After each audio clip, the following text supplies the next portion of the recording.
Before we start, take a moment to like and subscribe. The familiar image of Noah's Ark is a pleasant one, a sturdy, curved vessel floating gently on calm waters. This is the children's story. The reality would have been a profoundly different experience, a grueling sensory overloading and epic trial of faith and endurance. For a year and 10 days, the Ark was not just a boat. It was a living, breathing world of wood, chaos, and an almost unimaginable symphony of life. The final days before the rains came were a maelstrom of activity. The world did not witness a quiet, orderly procession. The air thrummed with the sheer, raw power of creation as every creature on Earth was compelled toward the massive wooden vessel. The ground itself seemed to vibrate under the heavy, thudding steps of elephants, the frenetic scuttling of insects, and the collective rush of hooves and paws. Noah and his sons, Shem, Ham, and Japheth, were not merely observers but active participants in this divinely orchestrated frenzy. They were guides, shepherds, and pacifiers. The Ark's massive loading ramp was a single congested thoroughfare. There was the constant deafening call of large animals, mixed with the high-pitched screams of agitated monkeys and melitade, and the nervous whimpering of smaller creatures. The big cats, their eyes blazing with a wild instinct, were herded into their reinforced stalls, a tension so thick you could taste it in the air. The birds, in a cloud of flapping feathers and frantic chirping, were an aerial assault. And it would have taken Noah's family days just to guide them all into the high-ceilinged, latticed upper decks, with the last ant scrambling aboard and the first distant peal of thunder. The colossal door, a masterpiece of craftsmanship, was sealed. As the rain began its long, furious descent, the Ark became a vessel of isolation.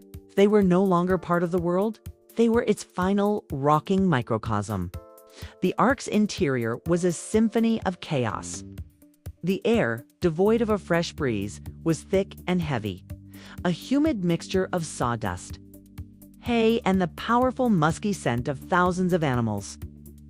Every living thing had its own unique smell, and the combination was overwhelming. The earthy dampness of the soil used for the burrowing animals, the pungent odor of the goats, and the sharp ammonia-like scent from the felines created a constant, layered assault on the senses. Sound was an ever-present, vibrating force. The lower decks resonated with the deep, guttural snores of sleeping bears and the continuous, lowing hum of cattle. Above them, the rhythmic scratching and scuttling of 1,000 different creatures, from rodents to reptiles, created a restless, percussive soundscape. The upper deck was a cacophony of chirps, coos, and squawks, a living aviary that never truly went quiet. At night, a lion's roar would ripple through the ship, followed by a wave of nervous whimpers, and then profound, eerie silence as a sense of divine peace settled over the animals. The only light came from the single window at the very top of the Ark, which provided a weak, dusty shaft of illumination. The rest was lit by oil lamps, casting long, dancing shadows on the wooden walls. Every task was performed in this dim, flickering glow, a constant reminder of the world they could no longer see. Forget the grand scale of the journey. The true challenge of the Ark was in the relentless, mundane reality of daily life. The family's schedule was a grueling cycle of feeding, watering, and, most of all, cleaning. This was no leisurely cruise. Feeding was an epic, logistical feat. Noah's sons would have spent their days hauling massive, heavy sacks of grain and bundles of hay up and down narrow, slippery ramps. There were no shortcuts. Every creature had its own specific needs. They would have to portion out feed for the giraffes, meticulously prepare meals for the carnivores' tents. Dangerous task: hand distribute fresh water, a resource more valuable than gold.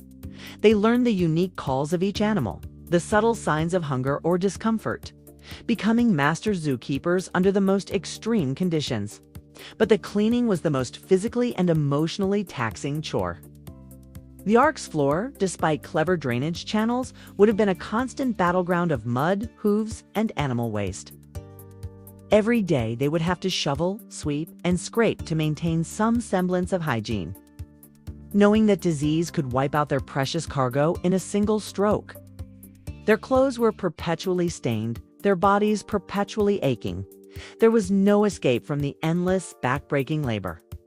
It was a chore that never ended, a testament to the hard work that lay at the heart of their miraculous salvation. For 40 days and 40 nights, the rain was a physical, pounding presence that swallowed the sound of their own voices. The rocking of the ark was a constant, dizzying motion, a feeling of being completely adrift. But after the deluge ceased, a new kind of silence fell. It wasn't quiet. The sounds of the animals remained. But the drumming of the rain was replaced by a profound, empty stillness. The world outside was gone. There was no sky, no land, only an endless, glassy sea. The family was alone, suspended in a watery void with no idea when or where they would land. The days bled into weeks, and the weeks into months. The routine of chores was their only anchor in this timeless state of limbo. They would tell stories to each other, recounting memories of a world that no longer existed, their voices hushed by the eerie quiet outside. Despair was a constant temptation, a dark feeling that would creep in at night. But their faith was their shield, a quiet, unshakable belief that God would remember them and guide them to dry land. After months of waiting, Noah knew it was time to seek a sign. His first attempt, a strong black raven, returned only to the ark, a symbol of their continued isolation. He waited another 7 days, a time of anxious hope and quiet prayer. Then he sent out a small, fragile dove. The dove flew off, a white speck against the vast gray sky. It returned in the evening, exhausted and with nothing. The disappointment must have been immense, but it was not a sign of failure. It was a sign that the time was not yet right. They waited another week. The second time the dove was released, the family stood at the high window, their hearts in their throats. They watched the bird disappear into the distance, and then they waited.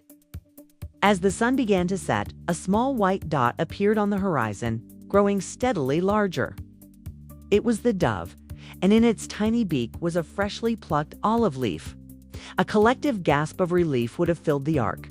That single green leaf was more than just a plant. It was a promise. It was the first sign of life, of hope, of a new beginning. It meant the waters were receding, and that life, fragile and beautiful, was returning to the land. The final act was a glorious sensory explosion. After more than a year sealed off from the world, the massive door of the ark was finally opened. The blinding sunlight hit their faces, a beautiful shock after so long in the dim interior. They smelled the fresh, clean air, heavy with the scent of damp earth and new growth. A low, nervous rustling built into a crescendo of excitement from the animals within. One by one, the animals were released. They burst out onto the new, dry land in a glorious, chaotic stampede. The lions roared in triumph. The birds soared into the sky. The elephants trumpeted a sound of freedom. It was a parade of life reborn. Noah and his family, humbled and exhausted, stepped onto the new ground. They felt the soil beneath their feet, solid and real, and they looked up at the vast, clear sky. And there, stretching across the sky, was the rainbow. A brilliant, silent promise that the worst was over, and that the long, arduous journey had not been in vain. It was a testament to the power of faith and the quiet endurance of a family who had lived inside a world of chaos and emerged into a new world of hope.